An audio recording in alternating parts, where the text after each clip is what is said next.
सम्राट अशोक का वंशज होने के नाते। जय भीम दोस्तों। चंद्रशेखर रावण है, वो कहते हैं अशोक सम्राट का वंशज क्यों नहीं है, भौंकने आराम ज्यादा। हिंदू शेरनी जी इतना नाराज मत हुई, वो मेरा ही दोस्त है, वो आपसे माफी मांगता है। विश्वास नहीं है ना वो मेरा दोस्त, देखो ना मैंने भी तो नीला ही पहन रखा है। वो गलती हो जाती है उससे, क्यों पता है क्यों? क्योंकि वो रात को ना 2 पैक ले लेता है और फिर रात को वो 2 पैक लेने के बाद में ऐसी भैकी भैकी बात करता है। देख रहे हो ना, हो गया ना विश्वास। अच्छा, आपको लग रहा होगा ये छोटी सी कहानी है, नहीं, ये एक नीले राजा और प्रजा की कहानी है। तो जान लीजिए हिंदू शेरनी जी, आप इनकी छोटी सी कहानी है, जान लीजिए। यानी कि आपको लगता है कि सिर्फ ये पीने के बाद में ऐसी भैकी भैकी बात करता है, नहीं, इसके बाद ये फिर रात को अपनी गर्लफ्रेंड के साथ वीडियो कॉल पे बात करते करते रोता भी है। हाँ, विश्वास नहीं है, ये देखिए रोता है, दर्द होता है, हाँ दर्द होता है, बहुत जोर से होता है, फिर रोता है। और इतना ही नहीं, आपको क्या लगता है हिंदू शेरनी जी मैटर यहीं खत्म हो गया? इतना ही नहीं, फिर उसके बाद ये अपनी गर्लफ्रेंड के साथ वीडियो कॉल पे दिल दिल खेलता है 2 घूंट लेने के बाद। और जब ये 2 घूंट लेने के बाद देखिए किस तरह से दिल दिल खेलता है, तो उसके बाद अब जो प्रजा की बात आती है, प्रजा भी तो भाई राजी होती है ना, खुशी होती है प्रजा के अंदर कि हमारा नीला राजा क्या कर रहा है ना। फिर उसके बाद प्रजा जो है इनको कलयुग का रावण बना देती है। ये देखिए ना, देख रहे हो ना, ऐसे ही इनको प्रजा फिर कलयुग का रावण बनाने के बाद में अब प्रजा को तो भाई खुशी चाहिए, अब खुशी की जश्न मनाएंगे। अब जश्न मैं आपको दिखाऊंगा, लेकिन उससे पहले ये देखिए किस तरह से प्रजा जो है अपनी खुशी मना रही है।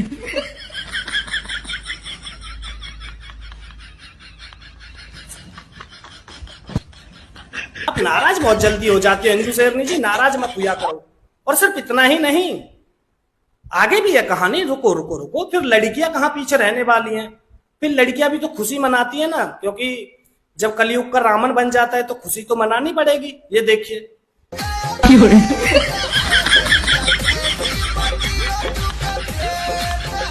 इतनी ही बात नहीं है, फिर उसके बाद जो प्रजा जो बची है, प्रजा वो प्रजा यानी कि आप और हम उनको कभी कभी नीले कबूतर कह देते हैं तो वो नाराज हो जाते हैं।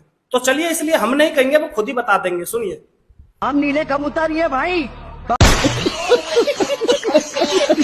तो भाई नीले कबूतर पहुंच चुके हैं ग्वालियर में, है किसी के बाप की औकात की। और फिर उसके बाद यही, हाँ, जो अपने आप को नीले कबूतर बता रहे हैं, फिर ये अपने आप को जब ये चैलेंज करते हैं किसी को, फिर उसके बाद योगी बाबा की पुलिस को पता चल जाता है, योगी बाबा की पुलिस आ जाती है।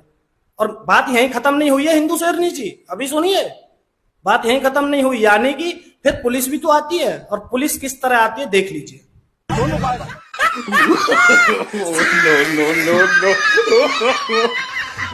गजब बेइज्जती है। और इतना ही नहीं हिंदू शेरनी जी, जब 2 घूंट वाला वीडियो जो है जो वायरल हो जाता है, तो उसके बाद फिर जानबूझ के अपनी प्रजा को बुलाकर फिर दूसरे दिन यानी कि ग्रीन टी घोल के, देखिए किस तरह से ग्रीन टी घोल के जानबूझ के वो वीडियो पोस्ट किया जाता है, ताकि प्रजा को लगे कि नहीं, हमारा राजा तो 2 घूंट नहीं ग्रीन टी पी रहा है। लेकिन राजा तो राजा ही है ना, अगर राजा प्रजा बन जाएगी तो फिर प्रजा राजा नहीं बन जाएगी, समझिए ना। तो सीधी सी बात है, इसीलिए दूसरे दिन ये पोस्ट करना पड़ा, ताकि लोगों को, मेरी प्रजा को लगे कि मैं 2 घूंट नहीं, ये ग्रीन टी पी रहा हूं। और तो देखा हिंदू शेरनी जी, ये है हमारे नीले राजा, और वो अपने आप को कबूतर कहते हैं, नीले राजा और कबूतरों की कहानी। ठीक है, बस इतनी सी है भाई, सीधी सी बात ये है। ये सारी चीजें जो हैं, यानी कि दारू की, वीडियो कॉलिंग की, एक लड़की है यानी कि रोहिणी, जी हाँ, वाल्मीकि समाज से बेचारी, और इसके साथ प्यार व्यार किया था, जो भी चक्कर था इनका आपस का था। ठीक है, उसके बाद इस लड़की के साथ इसने धोखा किया, यूज किया, इस्तेमाल किया। ये उस रोहिणी लड़की का खुद का कहना है, जो विदेश में रहती है और डॉक्टर है। ठीक है, और बहुत अच्छे उस पे है, क्योंकि विदेश में भी अपने देश के लिए वो कार्य कर रही है, वहां पर अपने देश की बातों को रखती है, बहुत सारी चीजें हैं। ठीक है ना, तो उन्होंने बहुत सारे आरोप लगाए हैं, और मोदी जी से भी उन्होंने गुहार लगाई है। तो ये वीडियो भी सुन लीजिए। जन्मदिन की बहुत बहुत शुभकामनाएं मोदी जी। मेरा नाम डॉक्टर रोहिणी घावरी है। मैंने 3 बार यूनाइटेड नेशंस में स्पीच देकर भारत का नाम रोशन किया। मैं हूं तो वाल्मीकि समाज से, इंदौर की वाल्मीकि समाज की बेटी हूं, लेकिन पिछले 5 साल से स्विट्जरलैंड में रह रही हूं। आज आपके जन्मदिन पर मैं अपने जीवन का एक कड़वा अनुभव आपके सामने रखना चाहती हूं। मैं पिछले 3 महीने से एक FIR रजिस्टर कराने के लिए संघर्ष कर रही हूं। 1.5 महीने में इंडिया में रहकर आई, साथ ही साथ मुझे स्विट्जरलैंड से इंडिया बुलाया गया दिल्ली पुलिस के द्वारा। कहा गया कि जब तक कि मैं इंडिया नहीं आऊंगी FIR नहीं होगी। 6 अगस्त में इंडिया पहुंची, दिल्ली पुलिस से मिली, 10 घंटे मैं पुलिस थाने में बैठी रही, लेकिन FIR रजिस्टर नहीं हुई।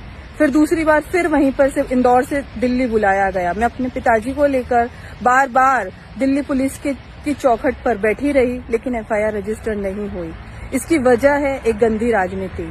देश में एक निर्दलीय सांसद को बचाने के लिए बड़े बड़े लोग बीच में आ जाते हैं, ये सोचकर कि एक महिला की आवाज को दबा दिया जाएगा। मोदी जी, मैं आज आपके सामने अपनी जिंदगी की सबसे बड़ी हकीकत और दर्द को शेयर करना चाहती हूँ। जिस व्यक्ति ने हमारे जीवन की धज्जियां उड़ा दी, क्या कानून के माध्यम से हमें लड़ने का अधिकार नहीं है? क्या ये हकीकत है हमारे देश की?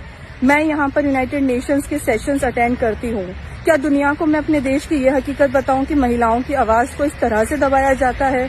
मैं गर्व करती हूँ मोदी जी अपने देश पर, अपने देश के संविधान पर, अपने देश की कानून व्यवस्था पर। मैं चाहती हूँ कि आप मेरी इस निराशा को सुने, मेरे इस एक्सपीरियंस को सुने और जल्द से जल्द कार्रवाई कराने का कष्ट करें, क्योंकि हमारे देश में ये सिखाया जाता है कि पीड़िता जब तक आत्मदाह का प्रयास ना करे या प्रोटेस्ट ना करे या किसी बड़े नेता के पास ना जाए, तब तक उसकी नहीं सुनी जाएगी। मैं इन सब चीजों को निराधार मानकर एक आम इंसान की तरह लड़ना चाहती हूँ। मेरे आत्मसम्मान की लड़ाई में मेरा सपोर्ट कीजिए। आज आपके जन्मदिन पर मैं यही रिक्वेस्ट करना चाहती हूँ। शुक्रिया मोदी जी। जय हिंद, जय भारत, जय। तो इनको न्याय मांगना है, ये न्याय मांग रही हैं, और ये जो जितने भी जो सारी चीजें निकल के आई हैं, ये इन्हीं के द्वारा सारी चीजें निकाली गई हैं, इन्हीं के, क्योंकि भाई इनका आपसी का जो मैटर है, प्यार वाला, लव वाला जो भी है, ठीक है ना, तो उसके बाद अब इनमें जो सारी चीजें खटपट हो गई हैं, और फिर उसके बाद अब कोर्ट कचहरी और यही सब चीजें आगे होंगी। अगर रोहिणी को इंसाफ चाहिए तो रोहिणी, और जब रोहिणी को इंसाफ चाहिए तो वो कोर्ट का भी दरवाजा खटखटाएंगे। तो भाई आपको फिर बताया जाएगा। बाकी आपकी क्या राय है? और भाई साहब, यही है इनकी सच्चाई, यही है इनकी कहानी, यही है इनकी हकीकत। बाकी बोलो जय श्री राम।